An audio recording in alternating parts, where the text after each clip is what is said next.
기도하옵나이다. 아멘.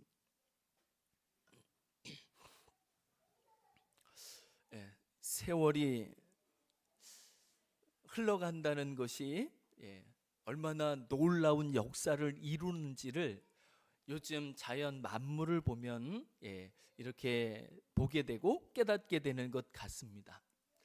지난 주간만 해도 그 꽃이 흐드러지게 피어 있었는데 이번 주를 보니까 그 꽃도 온데간데 없어지고 그 자리에는 새로운 잎들이 솟아나고 그 잎이 무성해지는 것을 보게 됩니다.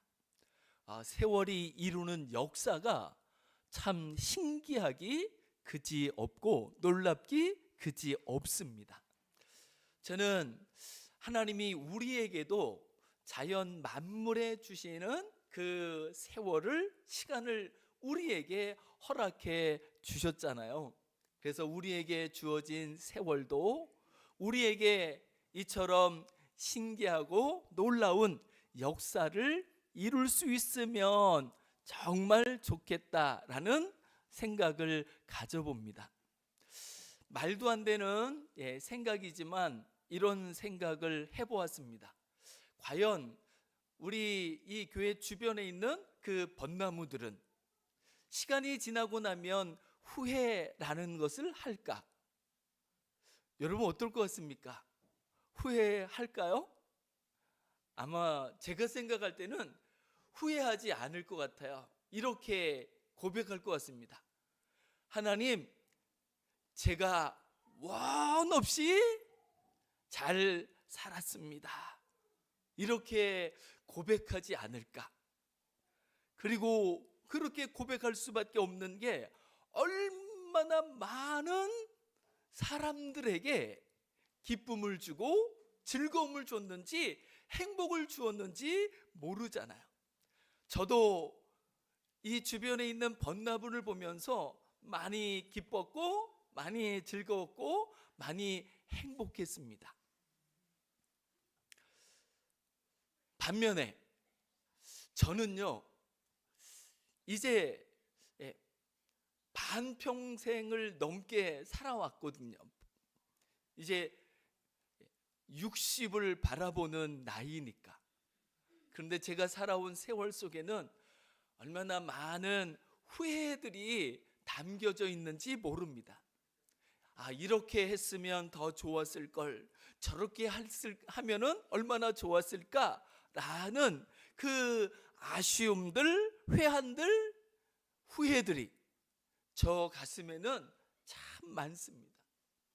아마 저뿐만이 아니라 이 땅을 살아가는 모든 사람들에게는 이 회한이 얼마든지 담겨져 있으리라는 생각이 듭니다.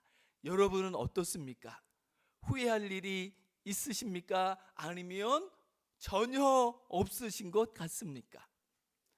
아마 후회할 것이 하나도 없는 사람은 한 사람도 없을 것이지만 저는 우리가 우리의 세월을 다 보내고 난 다음에 후회가 더 적을 수 있으면 회한이 더 적을 수 있을 만큼이나 하나님, 그래도 제가 열심히 살았습니다. 그래도 좀 잘 살아온 것들이 꽤 있는 것 같습니다. 이렇게라도 고백할 수 있다고 한다면 얼마나 좋을까라는 생각을 해봅니다. 그렇다면 한 번 더 생각을 해보자면 우리는 어떤 일을 가지고 후회를 하게 되는 걸까요? 라고 할 때 세월이 많이 지나고 나면 그 후회라는 것이 대부분 내 옆에, 앞에 또 같이 살았던 가족들, 가까운 사람들을 향하여서 내가 좀 이렇게 해줬으면 좋았을 건데 왜 그때는 그렇게 못했을까라고 사랑하는 사람들에 대하여서 잘하지 못한 것, 못해준 것, 그것이 우리의 후회가 되는 일이 대부분이라는 것을 우리는 알 수 있습니다. 만약에 제가 지금 여기에서 이 마음을 가지고 10년 전, 20년 전, 30년 전으로 돌아가서 산다고 한다면 저는 이런 생각이 듭니다. 그러면 내가 우리 아이들한테 이렇게 해줄 걸, 사랑하는 사람들한테 이렇게 할 걸, 그런 것들이 많습니다.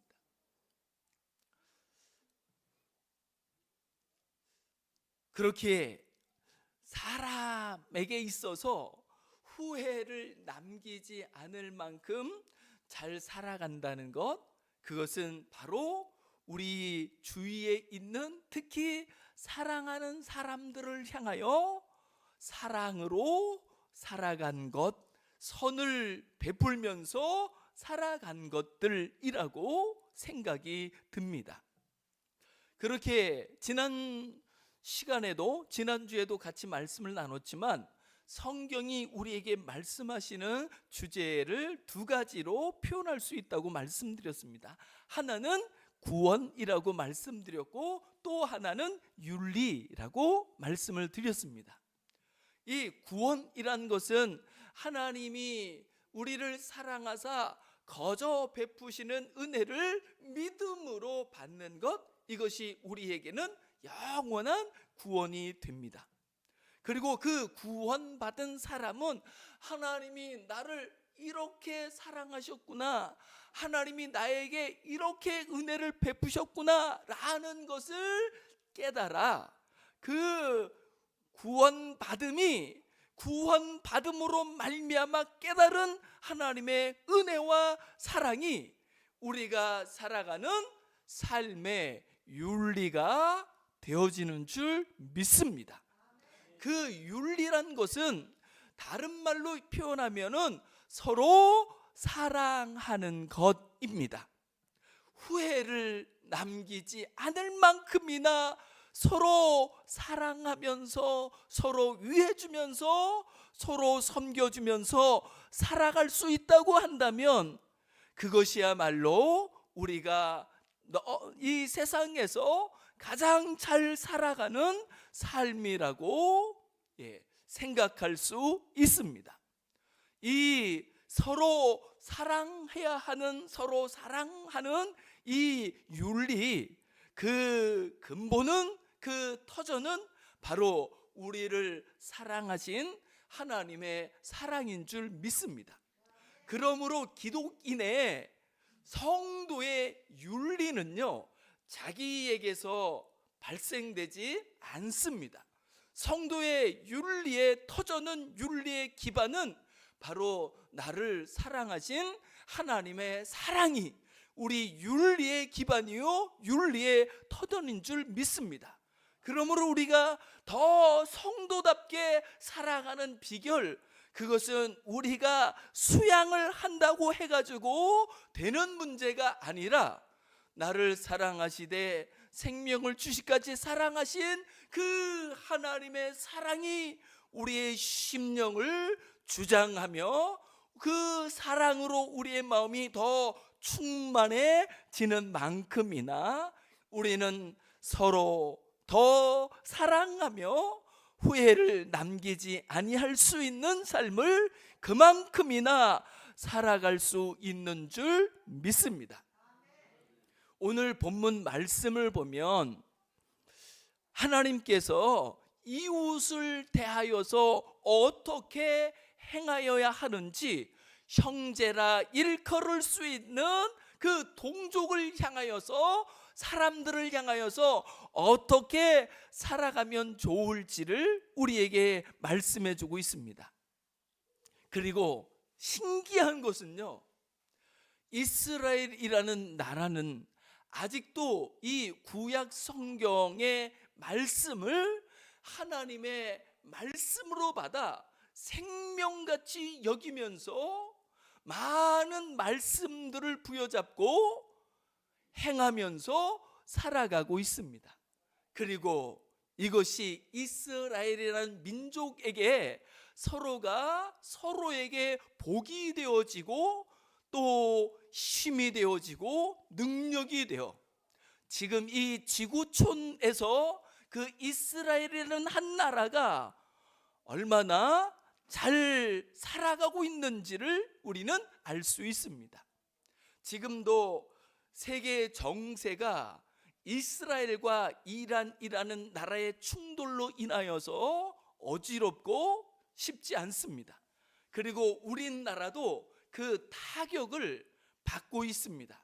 특히 경제 쪽에서는요, 지금 이란과 이스라엘이 본격적으로 충돌하지 않았는데도 불구하고 그 피해를 우리가 여기에서 겪고 있는 것이 놀랍기 그치 없습니다.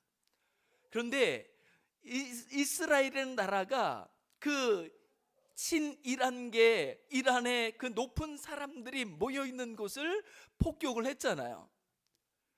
여러분, 만약에 이스라엘이 아니라 다른 나라가 이란을 향하여 그렇게 폭격을 했다면 어떤 일이 벌어졌을까요? 이란이 참을 나라가 아닙니다. 그런데 지금 참고 있잖아요. 앞으로 좀 더 두고 봐야 되지만 바로 못 때리잖아요. 바로 폭격을 못 하잖아요. 왜 그럴까요?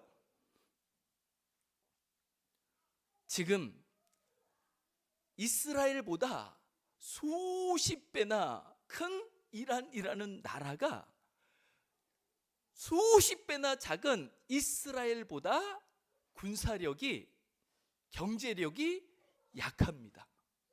여러분 이해가 가십니까? 이스라엘이 어떻게 그렇게 강할 수 있는지. 그래서 그 주위에 자기보다 훨씬 더 큰 나라들이 함부로 하지 못하는 그렇게 견고하고 강한 나라를 이룰 수 있는지.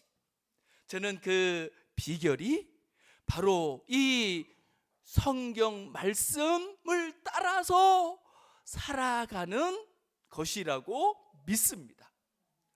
저는 이 일들이 지금 이 대한민국이라는 이 땅에서 발을 딛고 살아가는 우리에게도, 그리고 적어도 우리가 우리 주위에 있는 사람들, 그리고 더 적게 이야기하면 적어도 한 집안 한 지붕 아래서 살아가는 가족이라고 일컫는 사람들끼리라도 이 하나님이 이스라엘에게 말씀하신 이 복되고 이 선한 말씀이 이루어지고 성취되어질 수 있기를 주님의 이름으로 축복합니다. 그래서 지금도요, 이스라엘은요, 자기 주변에 가족은 물론이거니와 피부치가 아닌 다른 사람, 그 동족을 향하여서도 그 동족이 약하여지거나 그 동족이 어려움을 겪거나 그런다면 십시일반 주위에 있는 사람들이 마음을 모아 그리고 물질을 모아서 그 어려움을 당한 사람이, 약한 사람이 일어날 수 있도록 도와줍니다. 그래서 제가 알기로는요, 이스라엘이라는 나라에는 거지가 없는 것 같습니다. 여러분, 지금 이 지구촌에서 최고의 물질 문명이 꼽히는 도시를 꼽으라고 한다면 뉴욕이라는 미국의 도시를 꼽을 겁니다. 뉴욕에 가면은요, 얼마나 휘황찬란한지, 그리고 그곳에는요 없는 게 없습니다.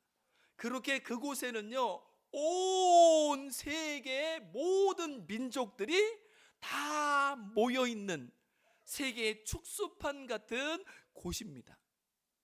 그런데 그곳에 거지가 얼마나 많은지 모릅니다. 신기하죠.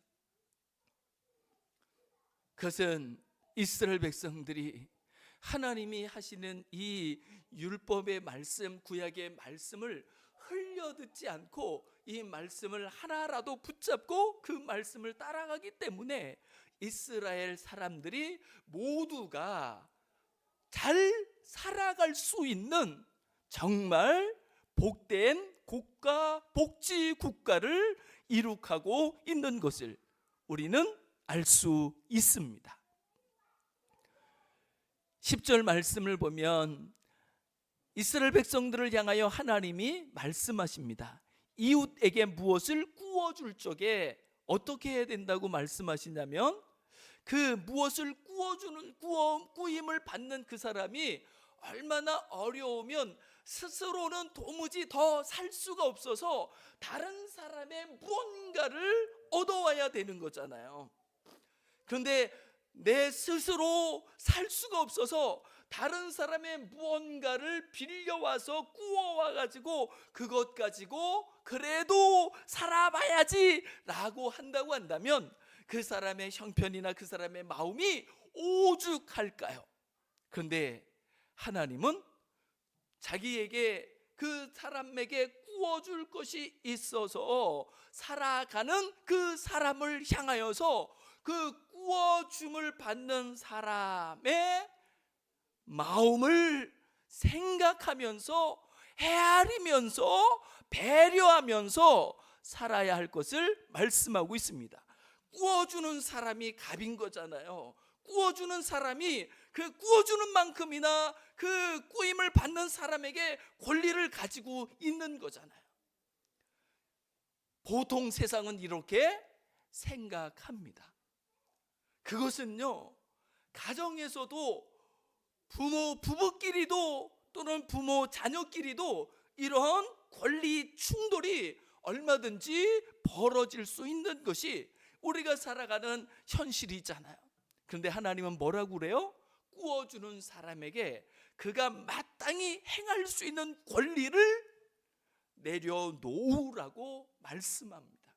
만약에 그가 그의 권리를 그 구워줌을 받는 사람에게 주장한다고 한다면 그 구워줌을 받는 그 사람의 마음은 얼마나 더 아플까요? 얼마나 더 힘들까요? 얼마나 더 괴로울까요? 그러게 하나님은 그에게 그 함부로 그 사람의 집에 들어가서 네가 구워준 것에 해당되는 물건을 마음대로 취하지 말고 그 사람이 주는 것, 알아서 주는 그대로를 받아오라라고 말씀하고 있습니다. 그런데 그렇게 구워줌을 받는 사람이 더 가난해요. 너무너무 가난한 사람입니다. 그러면 어떻게 하라고 하나님 말씀하셔요? 12절입니다. 그가 가난한 자이면 너는 그 전당물을 가지고 자지 말고 해질 때 그 전당물을 반드시 그에게 돌려줄 것이다. 여러분, 이게 말이 된다고 생각합니까? 아니, 그러면 구워준 것을 어떻게 받으라고 전당물을 바로 그날에 돌려주라고 이야기하는 걸까요? 하나님은 누구 입장에서 말씀하고 계셔요? 가난한 자 입장에서 말씀하시는 하나님이십니다. 왜 그럴까요? 가난한 자는 전당 잡힌 그 물건이 없으면 오늘 밤을 제대로 잘 수 없어 떨면서 밤을 지새워야 할런지도 모릅니다. 그리고 그것은 하나님께서 결코 원하시는 것이 아닙니다. 구워준 사람은요, 그 전당물을 가지고 있지 않아도 사는데 아무런 지장이 없습니다.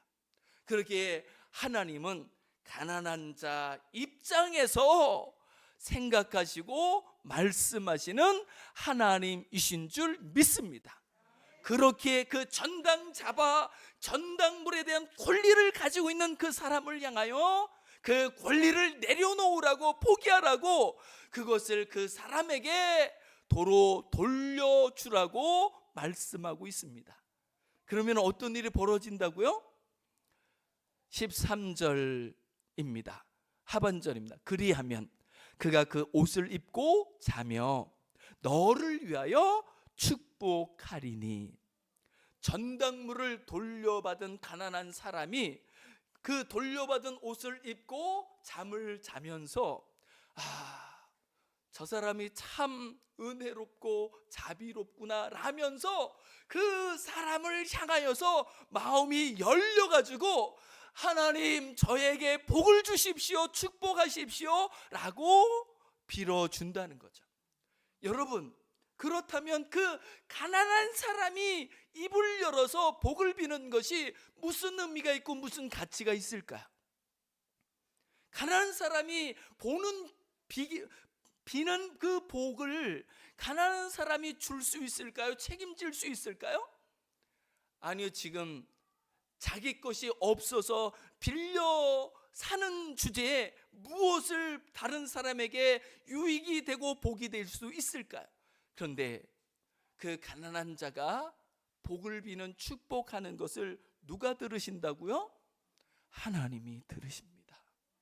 그리고 하나님이 가난한 자가 복을 빌어준 그 사람을 향하여서 하나님이 복을 주실 거라 말씀하고 있습니다. 그리고 그 가난한 사람이 복을 빌는 그만큼이나 그것이 하나님 앞에서 꾸어준 사람에게 공의로움이 될 것이라고, 공의가 될 것이라고 말씀하고 있습니다. 그러나 공의란 법대로 하는 것이 아니고, 공의란 따지고 들어서 시시비비를 정확하게 가르고 계산하는 것이 공의가 아니라, 나보다 약한 사람, 부족한 사람 또는 가난한 사람을 향하여서 우리의 마음이 열려져 그 사람 앞에서 내 권리조차 내려놓고 포기하는 것, 내 권리를 그 가난한 사람 앞에서 내려놓을 수 있는 것, 그것이 오히려 그 사람의 공의인 줄 믿습니다.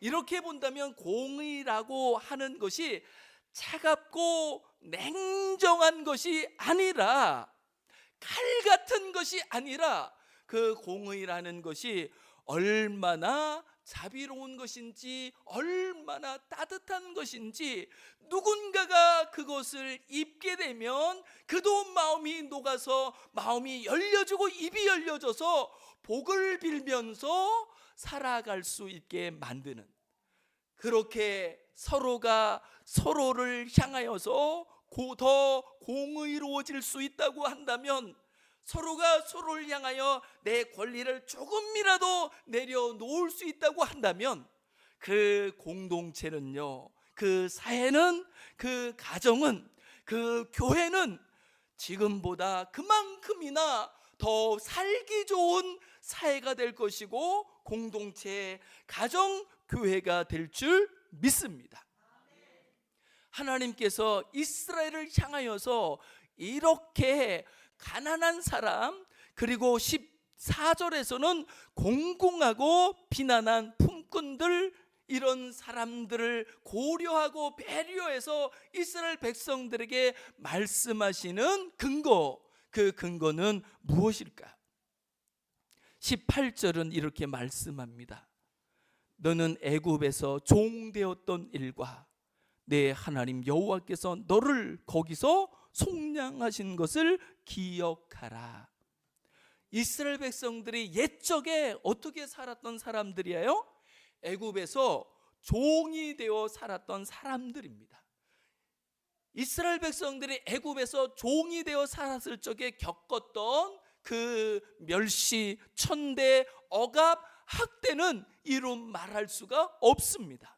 그래서 이스라엘 백성들이 하나님, 우리 도무지 살 수가 없어요, 이러다가는 죽을 것 같아요 라고 하나님께 부르짖었을 적에, 하나님이 아무것도 없고 연약하고 작고 보잘것없는 그 이스라엘 백성들을 하나님이 기억하시고 그들에게 은혜를 베푸시고 그들을 이끌어 오늘의 이 복된 날을 허락해 주셨던 거죠.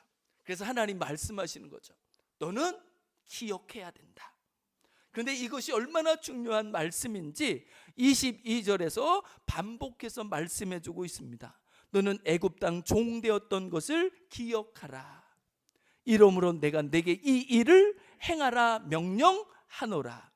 이스라엘 백성들이 가난한 사람들, 공궁한 사람들, 비난한 사람들, 어려운 사람들, 정처 없이 살아가는 사람들, 그 사람들을 기억하며 그들에게 자비를 베풀고 그들에게 선을 베풀며 살아야 하는 근거는 이스라엘 백성들이 옛날에 그런 처지였었거든요.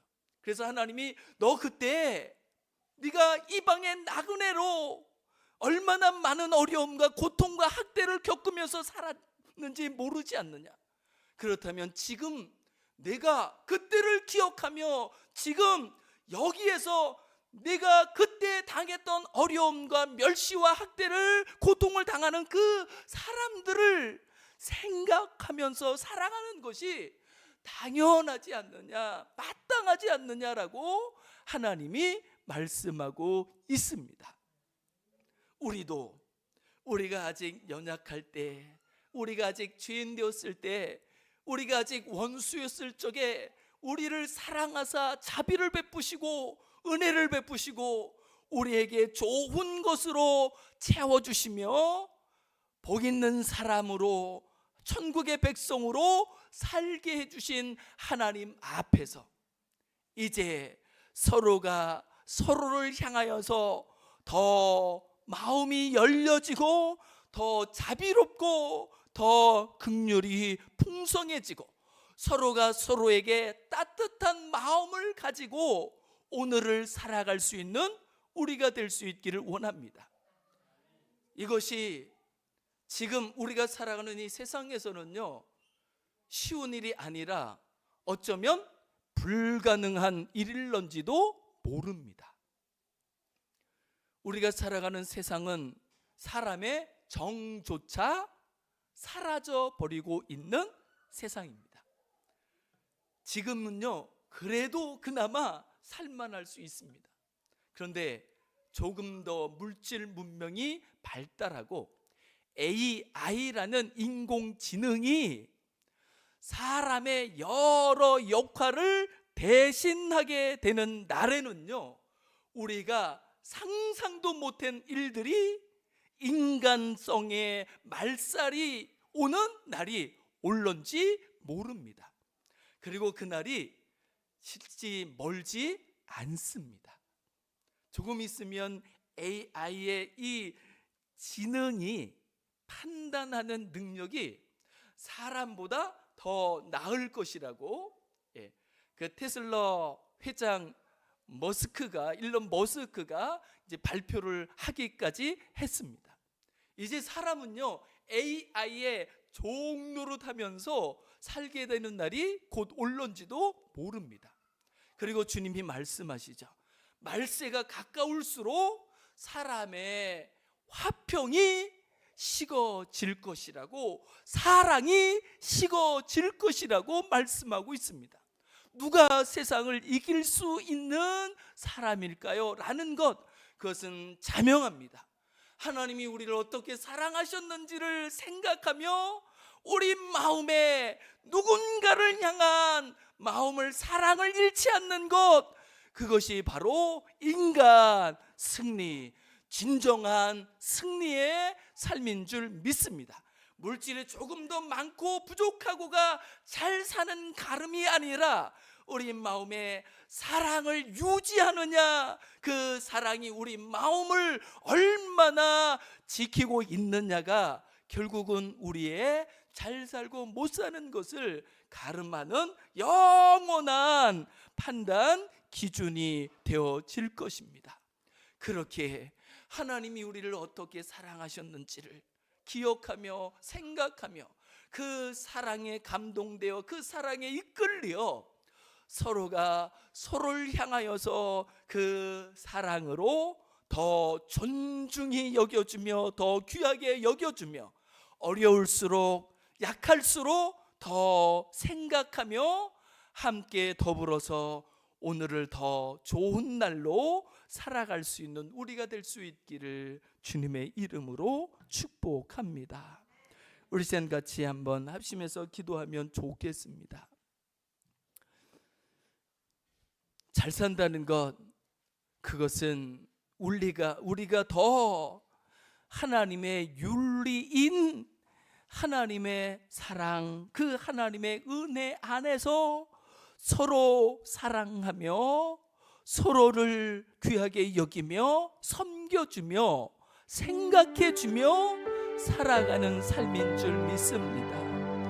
하나님, 내 안에 나로 가득 차 있는 것들을 불쌍히 여기사 이제 내 안에 나만 존재하는 것이 아니라 내 안에 앞에 옆에 함께하는 사람들이 내 마음에 있게 하시고 자리할 수 있게 해주시옵시고, 그래서 서로가 서로를 따뜻한 마음으로 품어주며 또 위하며 섬겨주며 함께 더불어서 더 강하고 더 복되고 더 좋은 날을 이루어갈 수 있도록 주님 역사해 달라고 이 시간 같이 합심해서 기도하시겠습니다.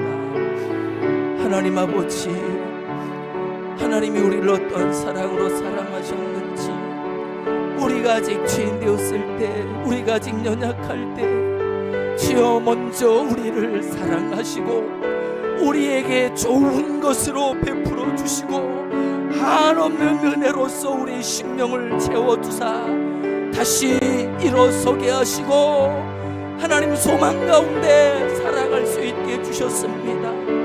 아버지 하나님이 하나님의 선한 역사가 이제 우리를 통하여 우리 주위에 있는 사랑하는 사람들을 향하여 흘러가게 하여 주시옵소서. 그를 통하여 우리가 있는 곳에 하나님의 나라가 임하며 하나님의 통치가 이루어지며 하나님의 뜻이 이루어질 수 있도록 주님 역사해 주옵소서. 하나님의 이 말씀을 기억하며 하나님의 마음 가지고 하나님의 정신을 가지고 하나님의 사랑을 가지고 살아가는 곳에 더 아름답고 복된 날이 열려지게 하여 주시옵시고 함께 더불어 더 좋은 날을 살아갈 수 있도록 축복해 주옵소서. 하나님 감사합니다. 고맙습니다. 하나님이 우리를 어떠한 사랑으로 사랑하셨는지를 기억하며 이제 하나님이 우리를 사랑하신 그 사랑이 우리 마음에 충만하여져서 그 사랑으로 내 사랑이 아니라 내 생각이 아니라 하나님의 마음으로 하나님의 사랑으로 서로가 더 사랑하며 함께 더불어 주님이 뜻하시는 좋은 날 하나님의 나라가 이루어지는 날을 열어갈 수 있도록 살아갈 수 있도록 주님 축복해 주옵소서. 감사드리며 주 예수 그리스도의 이름으로 간절히 기도드리옵나이다. 아멘.